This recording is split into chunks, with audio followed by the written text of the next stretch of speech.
है कोयटा के। ओके। तो बहुत बहुत वहाँ से जो है ये स्मगलिंग वो क्या आता है गाड़ियाँ। हेलो अस्सलाम वालेकुम guys this is Muzammil Qureshi here and you are on my channel daily swag. तो आज की इस वीडियो में पाकिस्तानी पब्लिक के पास जाऊंगा, उनसे पूछूंगा कि यार एक बात तो बताओ कि पाकिस्तान की जो मैन्युफैक्चर होती है अपनी गाड़ी का नाम बताओ कि जो कि पाकिस्तान की अपनी मैन्युफैक्चर गाड़ी हो। लेकिन ऑब्वियसली गाइस पाकिस्तान की कोई अपनी गाड़ी मैन्युफैक्चर नहीं होती, सारी असेंबल होती है पाकिस्तान के अंदर जितने भी बड़े बड़े ब्रांड्स हैं। और पाकिस्तानी पब्लिक से ये पूछूंगा कि क्या आपको पता है कि इंडिया की कौन सी गाड़ी है जो कि इंडिया की अपनी मैन्युफैक्चर है। गाइस पाकिस्तान में बच्चा बच्चा जानता है कि टाटा और महिंद्रा के बारे में, और पाकिस्तानी ये भी बात जानते हैं कि जो गाड़ियां इंडिया खुद मैन्युफैक्चर करता है उनकी अपनी असेंबलिंग और मैन्युफैक्चरिंग होती है, वो बाहर की कंट्री में एक्सपोर्ट भी होती है। इस बारे में पाकिस्तानी पब्लिक के पास जाऊंगा, उनसे पूछूंगा कि पाकिस्तान अपनी गाड़ी कब मैन्युफैक्चर करेगा और वर्ल्ड वाइड में कब एक्सपोर्ट करेगा। इस बारे में पाकिस्तानी पब्लिक क्या अपनी राय देती है, आइए मिलकर जानते हैं। वालेकुम अस्सलाम। कैसे हैं आप? अल्लाह का शुक्र है। नाम आपका? करते क्या है? बिजनेस है इंपोर्ट का। माशाल्लाह वेरी नाइस। बेसिकली मेरा आज का आपसे बात करने का पर्पस ये है, अगर मैं गाड़ी मैन्युफैक्चर की बात करूं तो आपसे मैं पूछूंगा कि पाकिस्तान की कौन सी अपनी कंपनी है जो कि गाड़ी मैन्युफैक्चर करती हैं। दूसरे नंबर पर अगर मैं इंडिया की बताऊं तो आपकी नॉलेज में थोड़ा इजाफा कर दूं, इंडिया की जो टाटा कंपनी है वो गाड़ी मैन्युफैक्चर के अंदर, ट्रक मैन्युफैक्चर के अंदर वर्ल्ड की दूसरी लार्जेस्ट कंपनी बन चुकी है। इंडिया इस कदर डे बाई डे डेवलप हो रहा है, हर कंपनी की आप जो कि दिमाग में सोचेंगे दुनिया की जो मशहूर कंपनी होगी उसकी मैन्युफैक्चरिंग हब इंडिया बनेगा। क्या वजूहत है कि इंडिया के अंदर हर चीज़ मैन्युफैक्चर होती है, पाकिस्तान के अंदर असेंबल होती है सिर्फ? देखिए, उसकी सबसे जो मेन रीज़न है वो हमारी गवर्नमेंट है, जो कि सपोर्ट नहीं करती है। जो भी कंपनी आती है पाकिस्तान में, जैसे कि आपने देखा होगा पीछे पीछे भी जो है वो शेवरले भी आई पाकिस्तान में, बट वो कामयाब नहीं हो सकी। यहाँ पे बहुत उन्होंने कोशिश की, यहाँ पे वो अपने पाँव जमा लें और अपने आप को यहाँ पे हिट कर लें, बट रीज़न गवर्नमेंट है, टैक्सेस हैं। गवर्नमेंट को जो भी नई गवर्नमेंट आती है उसका पहले यही होता है कि जी हमें आप क्या देते हैं, बीच में से अपना शेयर देते हैं। तो जो इंडिया की गवर्नमेंट है वो क्या करती है, वो पहले गवर्नमेंट आती है, जो भी कंपनी ब्रांड आता है वो उसको पहले चलने देती है। जब वो हिट हो जाता है ब्रांड, देन वो अपने शेयर की बात करती है कि हमें आप क्या देंगे। तो यहाँ पे उल्टा हिसाब है, यहाँ पे पहले आपको जो है गवर्नमेंट को पहले भरना पड़ता है, यहाँ आपको पहले गवर्नमेंट को पूरा करना पड़ता है, बाद में अब आपकी कंपनी चलती है नहीं चलती है गवर्नमेंट को उससे कोई सरोकार नहीं है, वो उनको उनका शेयर मिलना चाहिए। तो इस वजह से मैक्सिमम जो कंपनीज है, इंटरनेशनल ब्रांड्स है, जो यहाँ नहीं आ रहे और नहीं आना चाह रहे, बल्कि आना चाहते हैं बट गवर्नमेंट नहीं आने दे रही उनको, तो ये रीज़न मेन जो है वो यही है। देखें कि जब आप देखते हैं कि जब जो गवर्नमेंट होती है वो आवाम का जब फायदा सोचती है ना, इंडिया जैसी डेवलप कंट्री बनती है। अब आप देखेंगे इंडिया की वर्ल्ड की 5th लार्जेस्ट इकोनॉमी बन गया, 5G लॉन्च हो गया, हर एक चीज़ के सेक्टर को आप देखेंगे तो एज कम्पेयर टू पाकिस्तान के साथ कंपैरिजन ही नहीं हो सकता ना, इतना डेवलप हो गया। जब एक डेवलप कंट्री बनाने के लिए कौन सी चीज़ें ज़रूरी है? सर आप देखें वहाँ पे इंडिया की हिट होने की या इंडिया की चीज़ें हिट होने की पूरी दुनिया में रीज़न क्या है कि वहाँ पे जो आइडियाज़ हैं उसको प्रमोट किया जाता है। ठीक है, वहाँ पे एक आइडियाज़ की कंपनी एक प्रॉपर है, वहाँ पे जो भी न्यू आइडिया उसको आपको प्रमोट किया जाता है, उसके लिए इन्वेस्टमेंट दी जाती है। गवर्नमेंट्स और बैंक और जो डिफरेंट अदारे वहाँ पे बने हुए हैं जो आपको सपोर्ट करते हैं। जैसे कि मैं हूँ, मैं अगर इंडिया में मिसाल रहता हूँ और मैं को मेरे पास ये आइडिया है, तो अगर उनको वो आइडिया समझ आता है वो प्रॉपर आपको फाइनेंस करते हैं, और फिर जब आपका बिजनेस रनिंग में आ जाता है उसके बाद वो शेयर की बात करते हैं। मतलब इस तरह की चीज़ें होती हैं जो कि यहाँ पे नहीं हो पा रही अनफॉर्चुनेटली। होंडाई को आप देख लें, होंडाई पहले भी आई थी, सेंट्रो आई थी, बहुत बिकी थी, बहुत हिट कंपनी है, बट क्या रीज़न है? अगेन वही रीज़न कि जी गवर्नमेंट चलने नहीं देगी, जब तक गवर्नमेंट शेयर नहीं आएगा वो उसका कुछ भी नहीं हो सकता। बिल्कुल। अगर मैं टाटा की बात करूं, इंडिया के अंदर गाड़ी मैन्युफैक्चर की बात करूं तो दो कंपनीज इंतहाई फेमस है वर्ल्ड वाइड के अंदर। महिंद्रा की जो एसयूवीज हैं वो क्या इटली के अंदर, साउथ कोरिया के अंदर, बहुत सारी और कंट्रीज के अंदर एज अ पुलिस की गाड़ी के तौर पर, एज अ आर्मी की गाड़ी के तौर पर इस्तेमाल होती हैं। ऐसे ही है, इतनी बड़ी अचीवमेंट है। बिल्कुल ऐसी है। इवन के चाइना में भी जब गाड़ियों की एग्जीबिशन लगती है, जब वर्ल्ड वाइड ब्रांड्स आते हैं, वहाँ पे इंडियन कंपनीज जो है वो वहाँ पे जाके अपनी गाड़ियाँ एग्जिबिट करती हैं, जो कि हम लोगों ने देखा है, जो कि हमारे लिए बहुत शर्मनाक बात है कि हम लोग ये काम नहीं कर पा रहे। रीज़न क्या है? वही अगेन चीज़ है, एक ही मुद्दा है, सपोर्ट नहीं है यहाँ पे। अगर यहाँ पे सपोर्ट सिस्टम प्रॉपर लीगल और अच्छे तरीके से यहाँ पे आ जाए गवर्नमेंट की तरफ से, तो हमारे यहाँ पे बहुत सी कंपनीज ऐसी हैं जो आ सकती हैं, जो इंटरनेशनल कंपनीज यहाँ पे आना चाहती हैं। अब आप देखें एप्पल की मिसाल ले लें, एप्पल जो है वो चाइना से कॉन्ट्रैक्ट ख़त्म करके उन्होंने इंडिया को कॉन्ट्रैक्ट दे दिया। तो ये कितनी बड़ी इंडिया के लिए अचीवमेंट है, और हमारे लिए कितनी नाकामी वाली बात है कि हमारे पास वो नहीं आया। हालांकि इंडिया पाकिस्तान साथ साथ आज़ाद हुआ है, लेकिन इंडिया कामयाबी में बहुत आगे है। इवन आप किसी भी आउट ऑफ द कंट्री कहीं पे भी चले जाएं तो वहाँ पे आपको ज़्यादा इंडियंस ही मिलेंगे।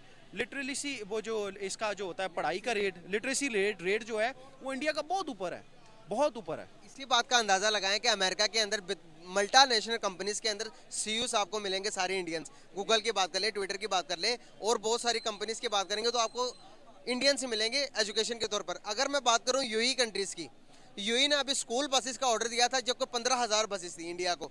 अब देखेंगे हर कंट्री की ज़रूरत पूरी करेंगे तो आपको ज़रूरत ऑटोमेटिकली पूरी होती जाएगी। जब आप चीज़ें मैन्युफैक्चर करके अदर कंट्रीज़ में भेजेंगे तो आपके पास डॉलर आ जाएंगे, आपकी कंपनी आपकी कंट्री ऑटोमेटिकली इकोनॉमिक बूस्ट कर जाएगी। अब डॉलर की बात से मुझे एक चीज़ जो याद आई है ये आई है, वकार ज़का किस चीज़ पे लड़ रहा है? बिटकॉइन पे, डिजिटल करेंसी पे लड़ रहा है। क्या मिल रहा है उसको, किसके लिए लड़ रहा है?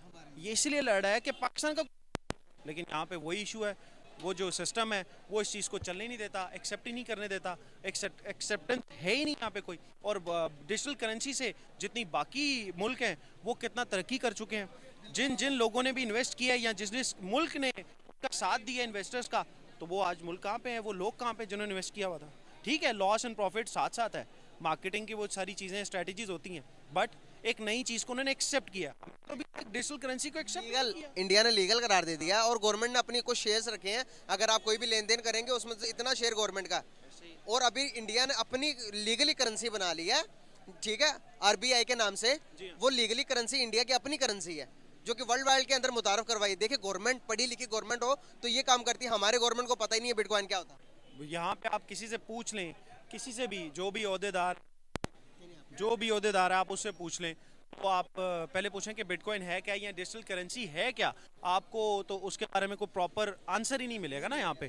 तो अब आप देखें, इंडिया के बच्चे से पूछ ले बिटकॉइन क्या है, वो आपको बता देगा। और इंडिया के अंदर इस किस्म की, मैं आपको ये नॉलेज में एक और इजाफा करूं, वहां पर यूपीआई चलता है इंडिया की रुपये के अंदर ट्रेड, जो कि रेडी वाला, ये इस तरह का रेडी वाला भी अपना क्यूआर लेके घूमता है। वो जब आप रिंग लेंगे तो उनका क्यूआर स्कैन होगा, आपको पैसे ट्रांसफर होंगे, सारा कुछ।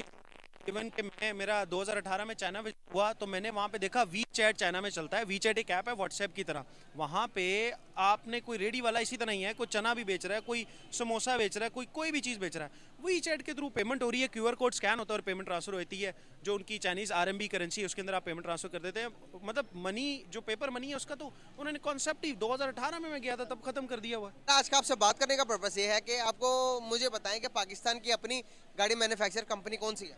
ये है कराची में अभी बन रहा है, फ्रेंच कंपनी का है, जिसमें 1600 सीसी का भी और 1000 का भी बना रहा है। बिल्कुल सही।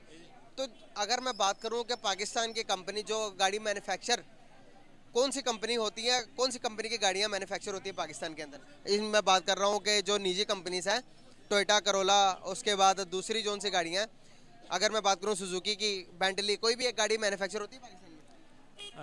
मतलब असम्बल हो रहा है, चीज़ें जो बाहर से आता है और फिटिंग यहाँ पे होता है।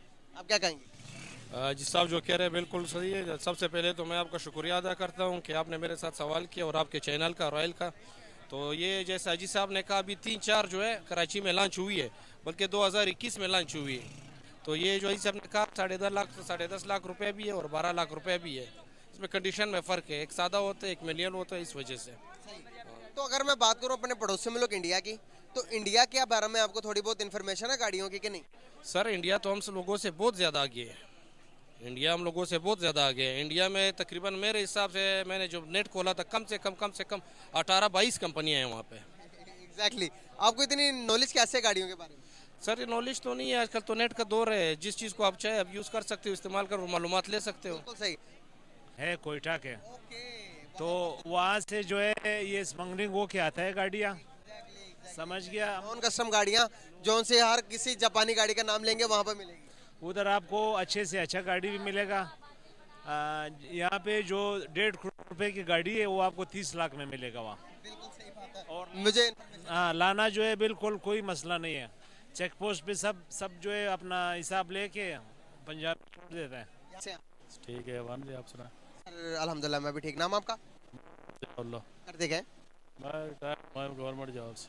माशाल्लाह, वेरी नाइस। सर बेसिकली मेरा आज का आपसे क्वेश्चन ये है, आपको क्या लगता है कि पाकिस्तान के, आपने आज तक कोई गाड़ी मैन्युफैक्चर कंपनी का नाम सुना कि जो कि पाकिस्तान की अपनी है? बस सुजुकी का सुना, ये बेस्ट है सुजुकी होना।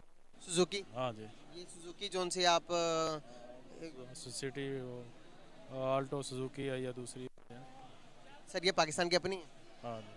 नहीं सर, ये पाकिस्तान की नहीं, पाकिस्तान की अपनी आज तक कोई गाड़ी मैन्युफैक्चर कंपनी है ही नहीं। अच्छा। और ना पाकिस्तान के अंदर कोई गाड़ी मैन्युफैक्चर होती है। सामने देखिए, असम्बल्ड होती है, बाकी यहाँ संबल होती बाहर की होती हैं, संबल यहाँ सैम्बल यहाँ पर होती हैं, मैन्युफैक्चर क्यों नहीं होती? इतनी बना नहीं सकते ये कि बस। हाँ जी। अगर हम देखें दुनिया को देखें, इंडिया को देखें, तो इंडिया का पता है आपको? हाँ, इंडिया अपनी बनाते हैं, खुद अपनी बना। इंडिया की टाटा कंपनी के बारे में पता है? हाँ बिल्कुल। हाँ महिंद्रा का पता? हाँ जी, हाँ जी। टाटा कंपनी दुनिया ऑटो ट्रक भी हैं, बसें भी हैं, सारे सारे टाटा की जो ऑटो कंपनी है वो वर्ल्ड वाइड के अंदर अपनी गाड़ियां एक्सपोर्ट करती हैं। दुबई खरीदता है, इटली खरीदता है, साउथ कोरिया, जापान, सारे को खरीदते हैं इंडिया से गाड़ियां। तो हम कब इस काबिल होंगे कि हम भी अपने कोई गाड़ी मैन्युफैक्चर कंपनी बनाएं? इंडिया की वर्ल्ड के दूसरे नंबर पर आ गई है truck manufacture company Tata company. और अगर मैं बात करूं इंडिया के महिंद्रा कंपनी के बारे में, तो वो उसका तो बाद ही छोड़ देना, इतनी को टक्कर देती है वो कि फॉर्च्यूनर्स को टक्कर देती है गाड़ी। पाकिस्तान कब इससे हल होगा? पाकिस्तान का सर जी अब ये मैनेजमेंट पे है, गवर्नमेंट है, इस तरह स्टेप उठाती ही नहीं है, बड़े मुश्किल है सर बनाना। हाँ। इंडिया के डेवलप होने के पीछे क्या वजूहत लगती हैं आपको? उनकी सर अच्छी है, मैं ना अपनी मैनेजमेंट अच्छी है उनकी ना, सारी काम करते हैं। कौन सी मैनेजमेंट? या सारी एस्टेब्लिशमेंट जो होती है सारी कम पाकिस्तान की कब ठीक होगी? पाकिस्तान के पास कोई नहीं सर, अल्लाह भला। चलिए सर, बहुत शुक्रिया, थैंक यू सो मच, बहुत अच्छा लगा। यहाँ पर आती है गाड़ी? बिल्कुल आसानी से अच्छा, आप मंगवा देते हैं? नहीं मंगवा सकते, लेकिन जो चाहिए मंगा लेते, कोई परेशानी नहीं है। अच्छा, बिल्कुल सर, आपको भी मंगा लेते। ठीक हो गया। अगर हमारे पड़ोसी मुल्क की अगर मैं बात करूं तो वहां पर जितनी गाड़ियां, आपको कहा कि वहां से जो गाड़ी इतनी एक्सपेंसिव आती हैं, लेकिन वहां पर इतनी सस्ती गाड़ी, 1 लाख रुपए की गाड़ी निकाल दी थी टाटा ने अपने मुल्क के लिए, अपने लोगों के लिए। अगर हम पाकिस्तान की बात करें, जो कि इंडिया के अंदर 2 लाख रुपए की गाड़ी है, यहाँ पर 15 लाख 20 लाख रुपए की मिलती है। छोटी आल्टो की मैं बात कर रहा हूँ जो अभी आई है रिसेंटली। सर ये आपको इस चीज़ का मालूमात है या नहीं है? यहाँ पे टैक्सेस बहुत ज़्यादा है। यहाँ पे अगर ये गाड़ी जो है तकरीबन ऑल टू जेड इसका खर्चा जो है 3 लाख रुपए है, इसमें 10 लाख रुपए इसके टैक्स है। तो आप खुद अंदाज़ा लगाएं, हमें तो सहूलत नहीं मिल सकती है। जी जी जी जी, बहुत शुक्रिया खान साहब, बहुत अच्छा लगा बात करके, थैंक यू सो मच। मेहरबानी।